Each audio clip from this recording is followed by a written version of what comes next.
Between virtual schooling, working from home, social distancing, and some isolation, and the pandemic, life is pretty challenging these days. Here with the details on a new study by Cigna on behavioral health is Dr. Stuart Listing. Thank you so much for being with us. So what are some of the most notable findings from this survey? Well, I think you said it well. We're struggling with so much right now. A pandemic, homeschooling our kids, dealing with racial injustice. A lot is going on in 2020.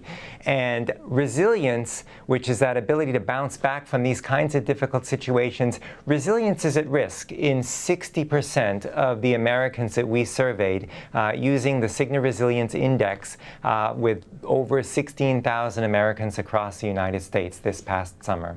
And how have these recent issues impacted Americans?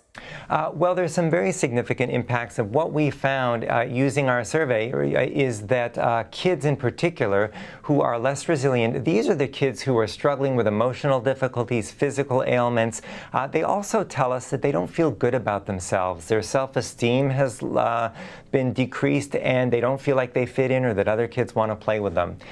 Impacts for adults are, we've surveyed 5,000 workers, and what they told us is that they don't feel good about their work environment, they don't feel satisfied, they don't feel like they fit in, and importantly for employers, they want to quit. So that's a real significant impact that employers have to think about as well. Can you tell us a little bit more about the importance of resilience? Well, it's important throughout the life cycle, actually, and what we find is that there is a resilience curve, in fact. So kids start off inherently resilient, and that's a good thing. But then as they enter adolescence, that resilience drops. It kind of drops down, continues to drop, and it bottoms out at ages 18 to 23 before coming back up again later in life as kids themselves become parents. And then for adult workers, what we found is that the more you're working, the better off you are. So if you're working full-time, you're more resilient than if you're working part-time, which is more resilient than working as a furloughed worker. And then if you're out of work completely, which unfortunately is the case for many people today, you are even less resilient. And do you have any tips to cope with issues and build resilience?